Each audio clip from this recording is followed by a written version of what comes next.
Good evening, prep and junior parent. I'm joined this evening by campus. Kyle, our ladies, thanks so much for watching. So just wanted to take a moment to welcome everybody. Brought to you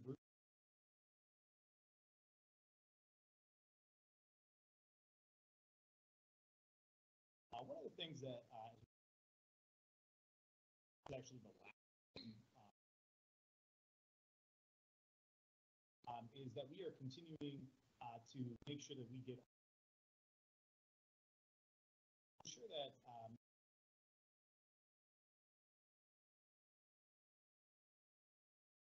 that there's staying on that call,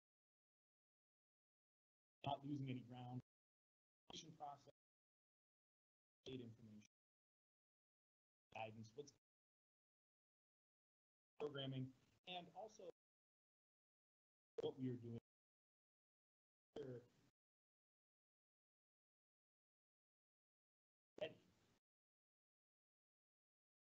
Junior year is, we got audio problems. Is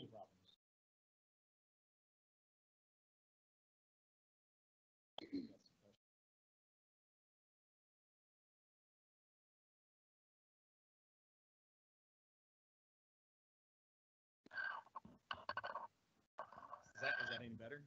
Hello.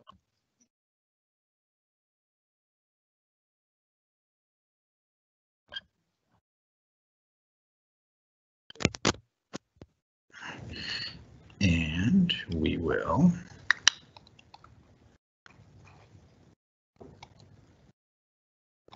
All right, is that any better? I hope folks at home, reading in, hearing in, listening in. Any better?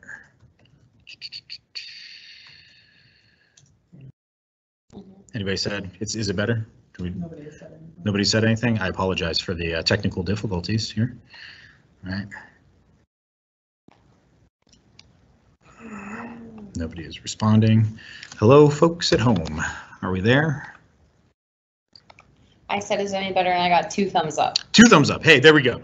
All right. So I've switched it over to my my audio, or my microphone off of my laptop. So hopefully we can continue on with the broadcast. So again, folks, thanks for your patience. So like I said, on our junior parent information night, the big push is to make sure that our parents are aware. Again, junior year is kind of a big year, right? We're looking at standardized testing, very heavy, especially, some students have probably taken SATs, ACTs.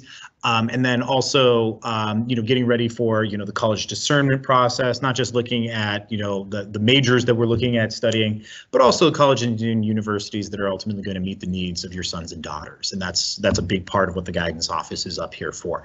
So like I said, the big push on this is going to be about information and also making sure that, either myself and again, like I said at the beginning, if you didn't hear me, I'm Will Patuch, Vice President of Academics and Student Affairs, joined this evening by Mrs. Mia Sanner, our lead counselor over on the prep campus, and Miss Alyssa Pyle, our lead counselor here on the Villa campus. So again, I apologize for the technical difficulties. And so also, just to let everybody's aware a little bit of how the event is going to go, if you do have any questions, you'll probably see down on the bottom navigation bar here on Microsoft Teams, there is a two conversation bubbles kind of sit right next to each other where there is a question mark. You can push in a question.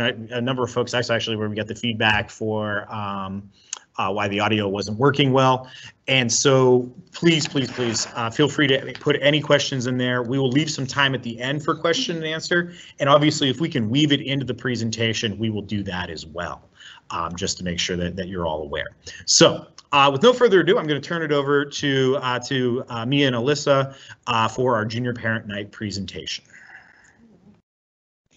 If you cannot hear me, please let me know. I'm trying to kind of speak loudly over to Mr. Batucci's computer over here. So as he said, yes, welcome to our junior parent night. We're happy to have you guys here virtually. And Just turn on your microphone. mine? Yeah, go ahead. Let's see if we can do that.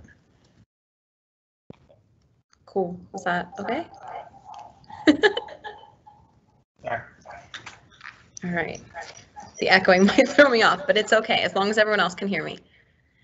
Okay, I'm ready for the next slide.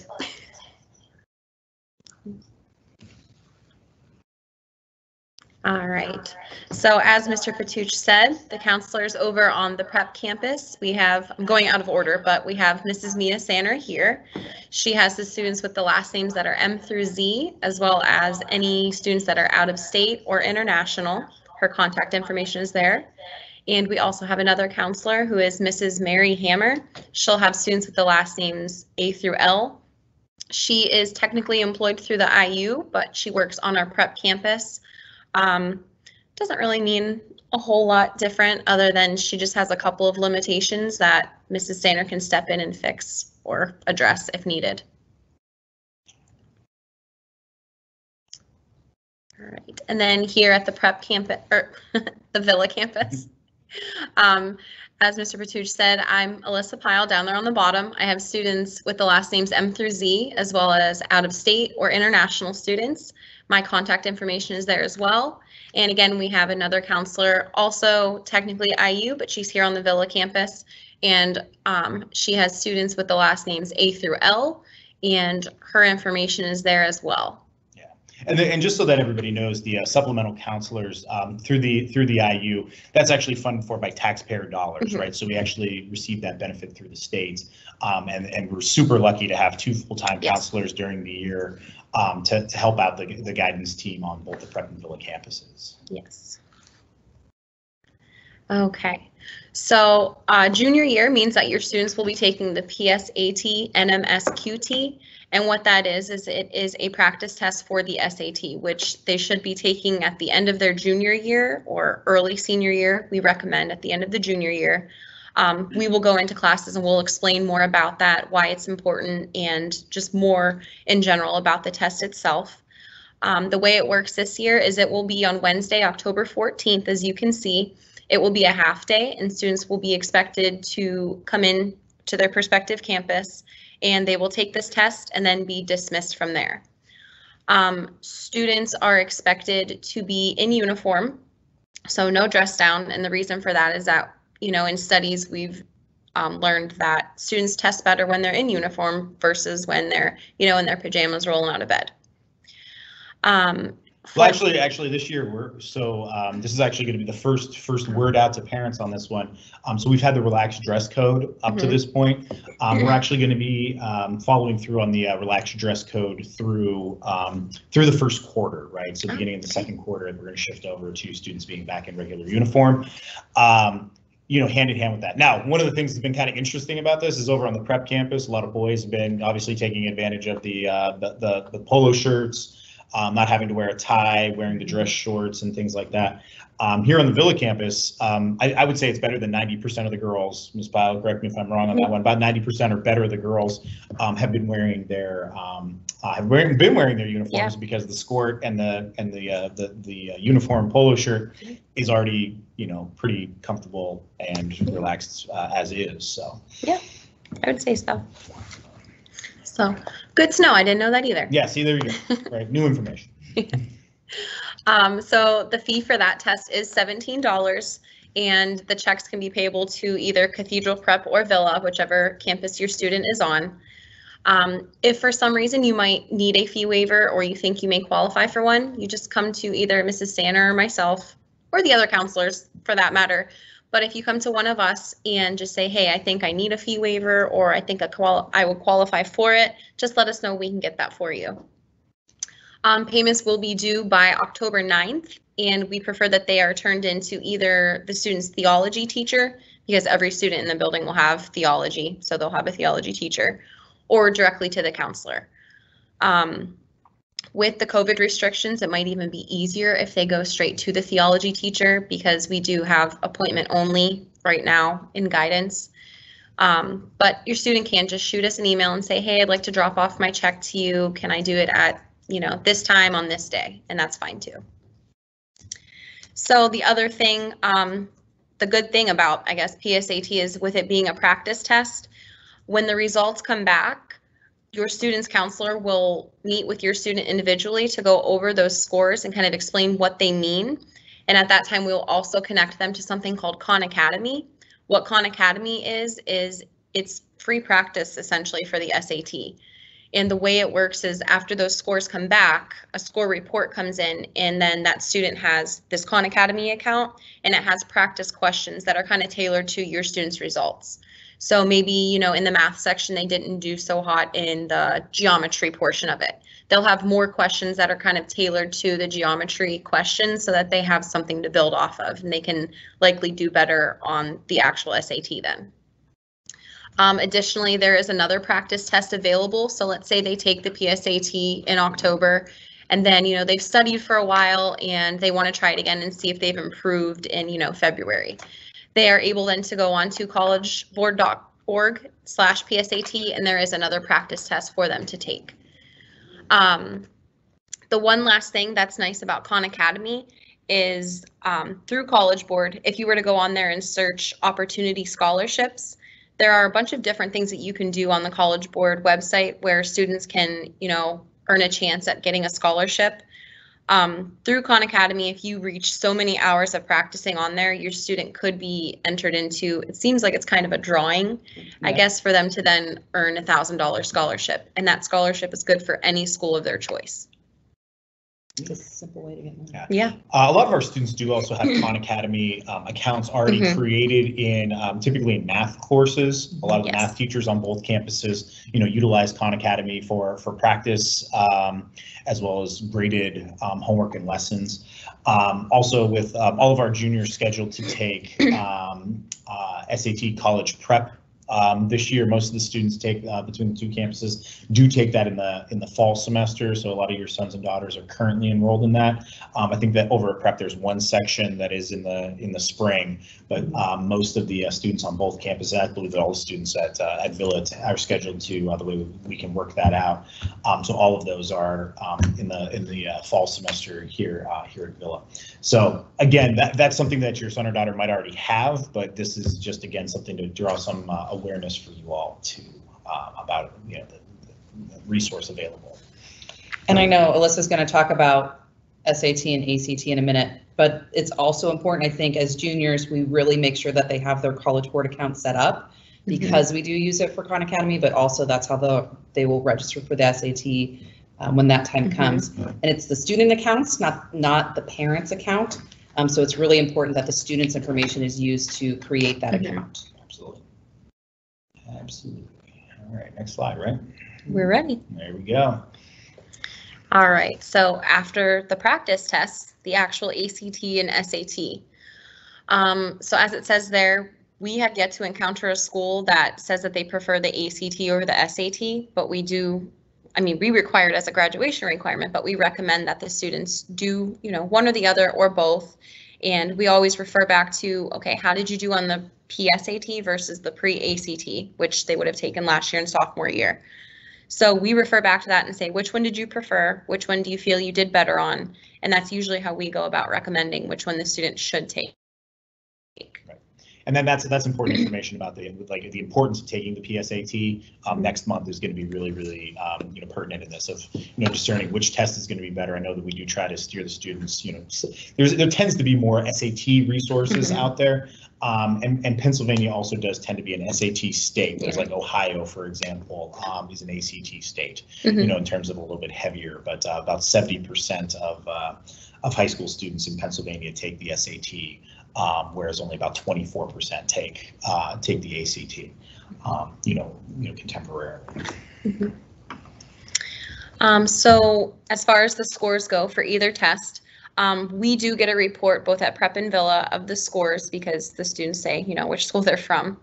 And unofficially, we do put that on our transcripts. Students have the opportunity to tell, Mrs. Sainer or myself, hey, I don't want my scores to be on my transcript. So that means when we are starting to send out applications and transcripts, whatnot, that can be removed. but there are a lot of schools that will say that they accept it off of the transcript. Whereas if you send it directly from College Board or ACT, I get down into it, as you can see on the PowerPoint, but for the SAT, you do get to send it to 4 places for free. But after that, there's usually a charge, and it might be up to $13 this year, I believe, per test send. So that's one kind of perk that we have, is that we're able to put it on our transcript and send it. However, there are schools that will say they want an official report, and when they do say that, again, always refer to the school's website, meaning the college that your student is looking at or they're applying to. That's going to have the most up-to-date information on what they require, whether it be okay to send from the transcript or if they require it straight from College Board or ACT. Again, let's see, where am I here? Okay, so also going along with that, colleges now, especially with COVID, some of them are loosening their, requirements, whether they are test optional or if they are still requiring a test. So again, we say always refer to that college's website and see what they're doing right now and what they prefer the students, if it's test optional or if they prefer to have the SAT, or, going with that, what else are they looking at? Yeah, one part on our side, the SAT, ACT, as Alyssa pointed out, the SAT or ACT is still a graduation requirement at Prep and Villa. We do ask that all of our students take that, even though some colleges and universities are loosening those. One of the reasons why we're doing that is because a lot of scholarship is still attached to SATs and ACTs. It's just a question of whether you need to communicate that information over necessarily. And then breaking it down between SAT and ACT. As you can see there, the cost is there. 52 without the essay for SAT, 68 with the essay. There are fee waivers available if you feel that you qualify for one, or maybe COVID's just been really hard financially and you need one. If you just see your prospective counselor, we're able to get those out to students who are in need.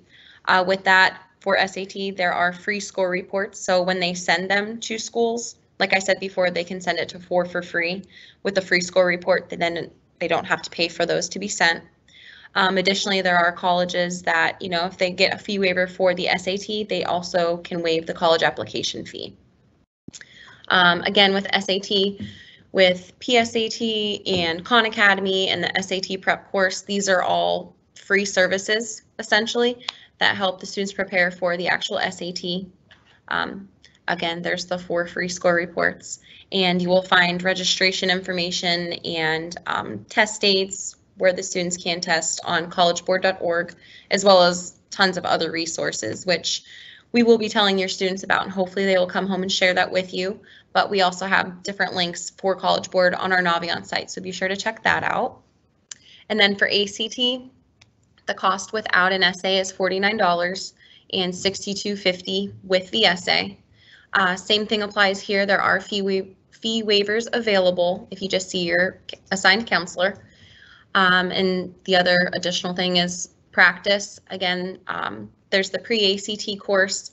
Along with that, your students would have been signed up for ACT Academy last year in their sophomore year. Very similar to Khan Academy, where it's, the score report is kind of linked to this ACT Academy website, and it's kind of a personalized study guide, if you will, for your student. Again, it kind of goes off of, they did really great in the English section, but maybe they need a little bit of work in the math. So again, there's more questions that are kind of tailored to, say if it's the math section, that your student can build off of there so that they do better when they take the actual ACT.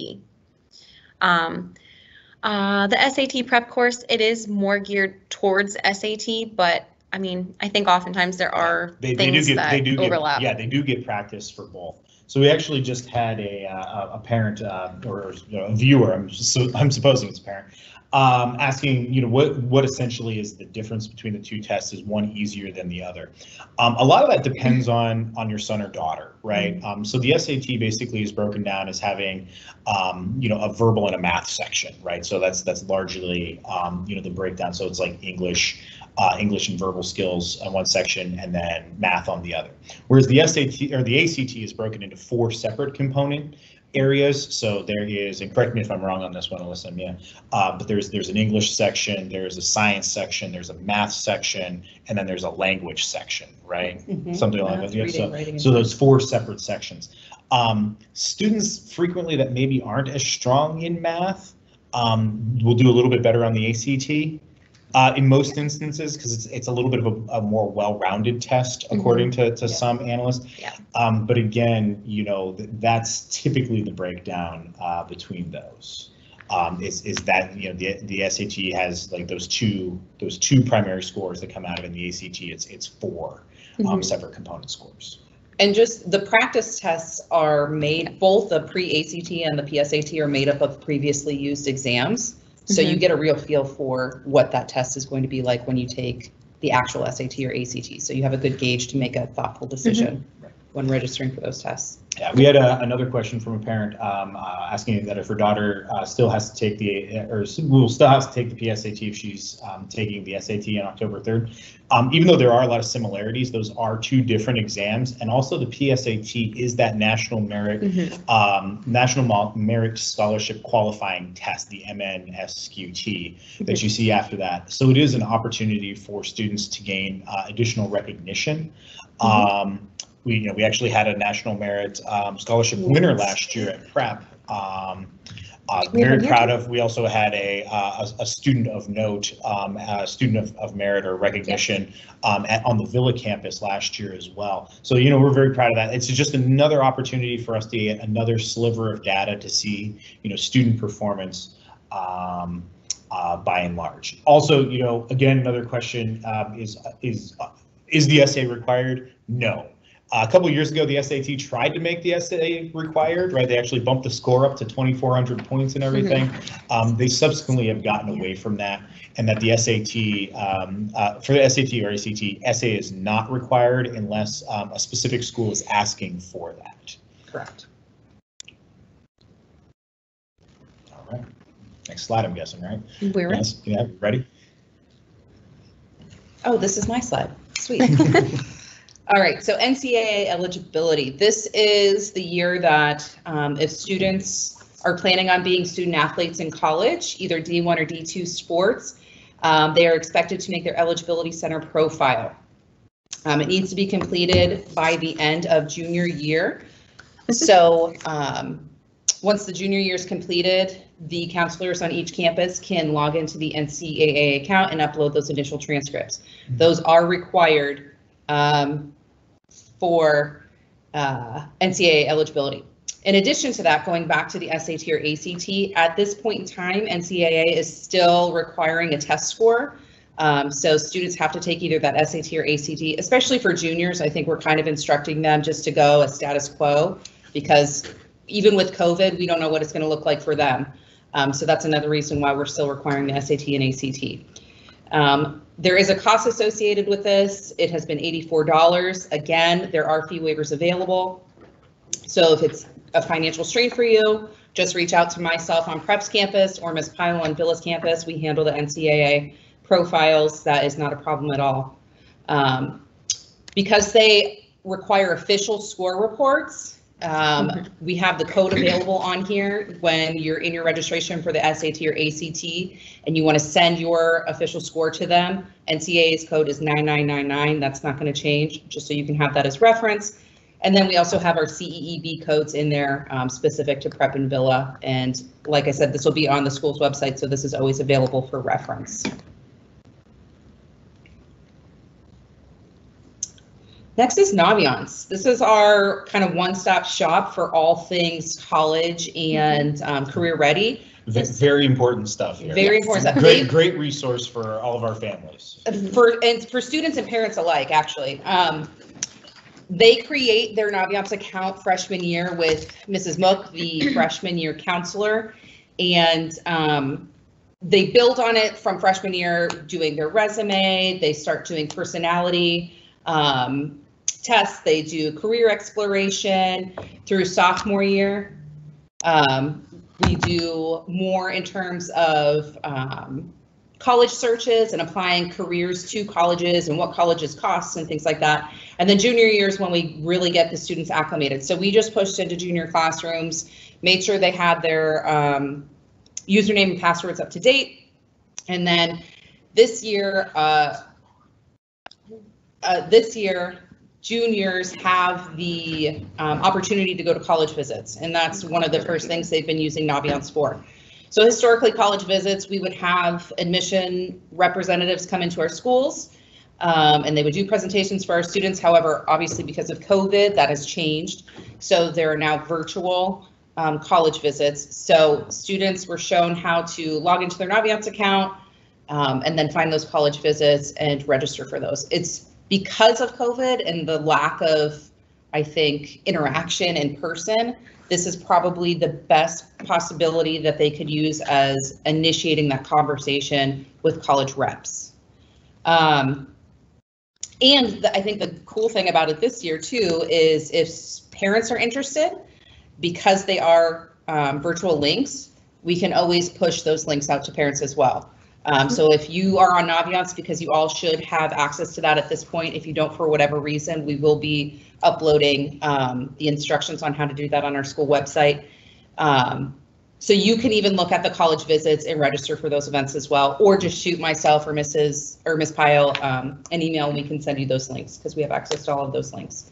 So Naviance is also something that stays with them through senior year. This when we really use it for transcripts, letters of recommendation, researching colleges, and kind of narrowing down where students will be applying to. So Naviance is really important to what we do in guidance and will continue to be used definitely through junior year.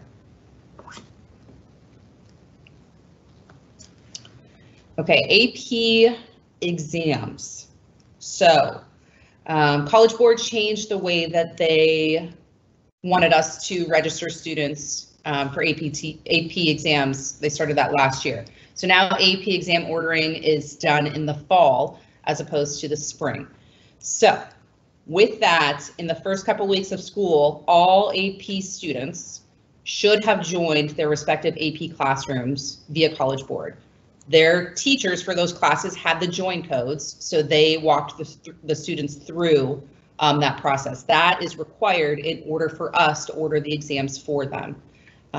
If for whatever reason that has not happened at this point, the student just needs to reach out to their AP teacher and ask for that join code and the instructions for to join that class. It's a very simple task that shouldn't take more than a couple minutes. This year, the cost per exam is $95. That's $1 more than years past, but there are fee reductions available. There's no fee waivers, but fee reductions. And it hasn't been released yet, but Pennsylvania usually has an even lower reduction. Right now, College Boards, the cost is $53, but Pennsylvania sometimes has extra money that they will knock that cost down a little more. That should be released in October. So if you think you would qualify for a fee waiver or a fee reduction, again, reach out to myself or Ms. Pyle, depending on the campus of your child. We are only taking cash and checks this year, just so we can streamline everything through guidance. We prefer, if you're paying with cash, that it's the exact amount because we don't always have extra cash on hand. And checks should be payable to either Cathedral Prep or Villa Maria Academy, depending on the campus. That's because we get invoiced by College Board, one lump sum, and then we obviously send that amount out. The deadline for ordering all exams for this year is going to be Friday, November 6th. That is to avoid a late fee of $40. And I think just in weighing from last year's experience, it's just easier to have it all done at once rather than waiting and gathering it later and having a $40 late fee on top of that. So November 6th is the date. We're saying we're not going to take any more orders after that. And that's actually from College Board. It's not us. It's not our deadline. It's College. Good point. It's College Board's deadline. Registrations and payments will be collected by myself on Prep's campus and Ms. Pyle on Villa's campus during lunch periods. We will be pushing that out via email and through morning announcements on when we will be available. We'll make sure that we are available on both orange and black days at Prep and white and blue days at white and blue, right? At Villa. Okay. At Villa, so students are well aware of when we will be available to make those registrations for them. If you are a remote-only student who is in an AP course, you can certainly still participate in the AP exams. we ask that you either drop the payment off at the front office, or you can mail them to the school with attention guidance. We are asking, and again, this will be in the email that goes out, that you at least send an email to myself and Ms. Pyle with the tests that you want to take and how you're sending in that money, so we can keep an eye on it and make sure that you're added to the list correctly. At the completion of each day that we do registration, myself and Ms. Pyle will be sending out confirmation emails to the parents and the students, just so everybody's on the same page. This is the total amount that the student turned in. These are the exams that they signed up for. So if there's any conflicting information, we can discuss it at that point rather than waiting until it's testing time. College Board right now has said that they will be having in-person exams. They are opening the window. It's typically a 2-week window, but they are opening the window. They haven't given the dates for it yet, but for schools that have hybrid scheduling, so we can still practice social distancing during those days. And this, I think this goes back to the bigger point that, you know, for anything going on at the school right now, I wish we could give definitive answers for what's going to happen. You know, I know the parents have reached out to me personally about, you know, when are we going to start bringing more students in, or what, you know, X, Y, or Z, you know, homecoming, all kinds of questions. You know, the reality is we're kind of taking it, you know, day by day, week by week. And obviously the hope would be as things go, if we can keep COVID levels down. I mean, I'm sure that many of you have seen other high schools as well as colleges and universities in the area have seen, you know, an uptick of COVID cases just in the last week, right? So again, you know, we don't know exactly what the future holds, but certainly as soon as we know what that is, we're going to be communicating that out to our students and our families.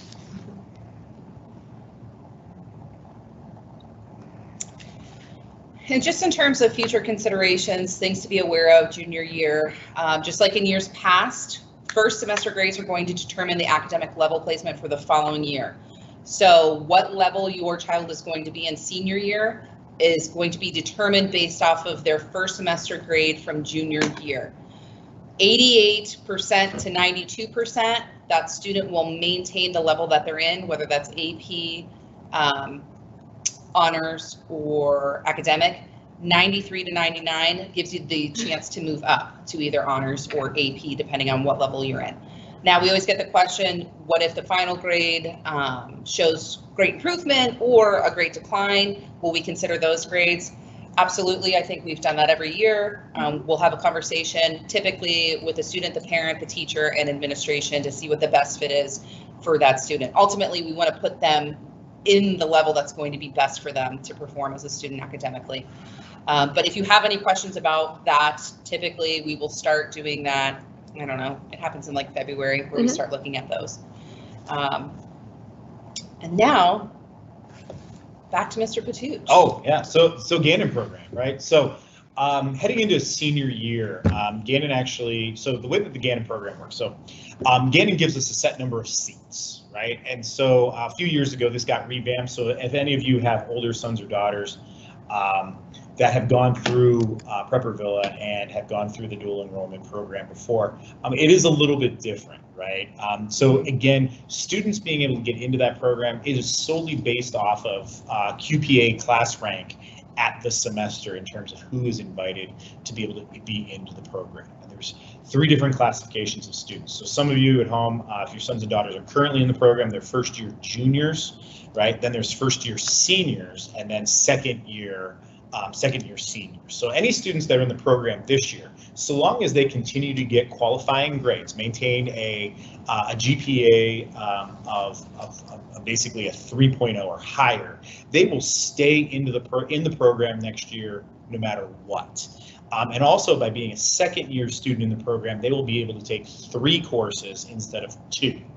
First year students, whether juniors or seniors, only can take 2 courses in the Gannon dual enrollment program on our end. So again, second year seniors can take 3, and that's English, social studies, and then there'll be elective options. Now this past year for the seniors, it got a little bit wonky, obviously because of COVID. You know, Gannon was working right up until, I want to say like a week or so before the school year started for them. You know, they started on August 10th. They definitely started really early, and they were trying to make sure, and I believe they got all of our students in into those courses, into those electives, as well as into their core courses, which, by the grace of God, we were able to do this. And, we were saying a lot of prayers through that whole process, to say the least. So next year, so there was 40 students between the two campuses currently as first-year juniors. Next year, we add another 40 students between the Prep and Villa campuses, unless that number changes according to Gannon. And then those students will be invited. Notification will go out to the students as well as parents, as well as an information night, which if we can do in person, we will certainly do in person, or we might end up having to do it remotely like we're doing this right now. First year seniors will also be taking English and social studies, right? So the English and social studies courses are required, and senior year it's required for all seniors that they need to take a semester of U.S. government and politics. That's not just a Prep and Villa graduation requirement, that's actually a PA Department of Education diploma granting requirement, that there needs to be at least a semester-long course in, U.S. government, civics, politics in some way, shape, or form, right? So that is a requirement, and all students, either their first semester or second semester, are scheduled to be in that U.S. government and politics course. Again, if they're in the Gannon program, they will be taking that course at Gannon and not at Prep or Villa. Okay. So again, if there's any questions, feel free to bounce those over in the Q&A section. All right. Next slide. Oh, hey, questions, right? Why not, right? If anybody has any questions, please feel free to put those. Oh, I'm sorry. Did you want to answer the AP question out loud? Because other people might have. Oh, yes, yeah. So we did have a parent looked into, okay, so we do not require students that are in AP courses to take AP exams. That is not a requirement at Prep and Villa. Several years ago, I want to say it was like 2 administrators ago, tried to do that. The reality is, and so my philosophy on this, kind of as the quote unquote principal of the school is, I can't rationalize asking people to spend money on something that their sons, a test that their sons or daughters might not do that well on. And not because of like course preparation or anything like that. All of our teachers do a phenomenal job. The reality is that we have a good number of students that are taking, multiple AP courses, also taking courses at Gannon. They have a variety of interests and strengths, so they can do well in the coursework, but might not be able to do so well on a comprehensive exam, which those exams are pretty tough, right? I actually used to teach 4 different AP courses each year, US Gov, Comparative Gov, Microeconomics, and Macroeconomics. And those are just really, really tough tests. And for students to do well, they need to put the time and effort, not just into the course itself, but also studying and preparing for those exams. So again, that's not required. We do encourage students to reach out to their teachers and have a conversation if their teachers think they're going to do well in them. That's a really big thing in my world. Like the teacher recommendation, I know that helped me with students frequently, where I would just have a very honest conversation and say like, well, this is what you've been doing up to this point in this course. I feel like you might be able to do well in this, you might not be able to do that well in it, and just to have an honest and upfront conversation about student performance in that is really, really big. I know I value that as a teacher and then also as an administrator. That's, those conversations are really, really important. Okay, next question. Explain to me why my daughter, who took an AP language exam and scored a 3 or above, still had to take a basic college comp class. They should have been. That's you already responded to that one. Okay. I did not. I started to, and then I changed my mind. Yeah, that's a decision that's made by Gannon. That's and also the tough part is like Gannon, with everything that was going on, and I apologize if anybody was left out, or there was a misassignment that occurred anywhere. Because we don't get those scores until the beginning of July for AP scores. And I know that Gannon, everybody was going crazy this summer, right, in terms of planning and preparing for the the return to school in a COVID environment. So I know, I can speak for myself how much time I know I was spending and the rest of the COVID response team and administration at the school were spending on that one, right? Okay. Question. Yeah, Gannon courses will remain, at least as of right now. There's no indication that the price for those will be going up, but more information will come out when we do the Gannon dual enrollment parent student meeting in the spring. But again, the price has been $300 per course, $100 a credit has been the going price. Right? There are some courses that will require an additional like $15 fee, sometimes for like a lab. Yeah, or, if there's like additional like course fee. Yeah, that's Yeah. a very good point. Very good point. Requirement to be accepted in the Gannon program senior year. That's solely based off of the number of seats that we have available and QPA. So again, the students with the highest QPAs at the semester break point are the students that are afforded those invitations, right? And then if any students decline going to Gannon for whatever reason, and I always find this very interesting. We have a number of students that are very, very savvy, parents that are very savvy. You know, if they know the college or university that they're looking to go to, some schools won't accept dual enrollment transfer credits. So then students will opt out because like, hey, I know I'm going to school X. And then they don't take those they don't take the Gannon program because that fee is in addition to any tuition at Prep and Villa, right? So again, there's no tuition discount that goes hand in hand with that, right? And I think if you really do know what schools your son or daughter is going to apply to and it's not Gannon, that information is pretty easy to find on the school's website. They have a transfer credit calculator that you can log into the website and see if you have the course number, if they'll take those credits. Yep, and most of the school, exactly. So that information is all out there. Okay. And the easiest way to find that, honestly, is you just go into a Google search and type in like Penn State credit transfer, and usually it will pop up. Yeah. If it's not, sometimes I know the school websites are not very user-friendly, even for myself, who I look at them all the time. Right. So Google can be your friend for that. Right.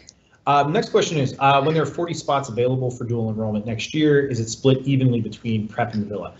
That is not the way, it's not split 20 and 20. We do that, typically the Prep classes are larger than the Villa classes. So what we do is we actually take the total number of students and then we do a percentage breakdown of the number of seats that are divided, right? So I want to say that this past year, the number for the juniors sticks out in my brain a little bit more, that it was 23 from Prep and 17 from Villa, based off of those enrollment numbers. So that's how that's determined. So again, it's based off of the total enrollment of the class between both campuses. Right. That was the most amount of questions. Yeah. Well, no, I appreciate the participation from the folks at home. You know, we definitely any questions you all have. I mean, feel free to put anything else out here, or else you know, maybe we'll stay on for another couple minutes. Banter? No banter. No banter. Okay. Oh, no, I guess not. But again, if you do have any questions, feel free to reach out to the guidance counselors on either campus. Ms. Pyle, you know, Alyssa, Mia, Ms. Sanner, and Mrs. Hammer and Ms. Peterson are more than happy to help out with any of your questions. If you have any questions about the Gannon program, AP stuff, reach out to myself, you know, the assistant vice presidents on either campus, Mr. Herbstreit at Prep, Ms. Conroe at Villa.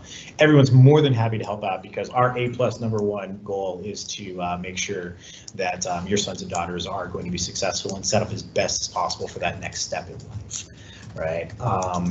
So, all right. Any other, we got this FAFSA question. FAFSA questions are usually more of a senior question. So I think, yeah, we got that one answered. All right, folks, have a great evening. Thanks a lot for your time and, you know, stay safe and God bless. Take care.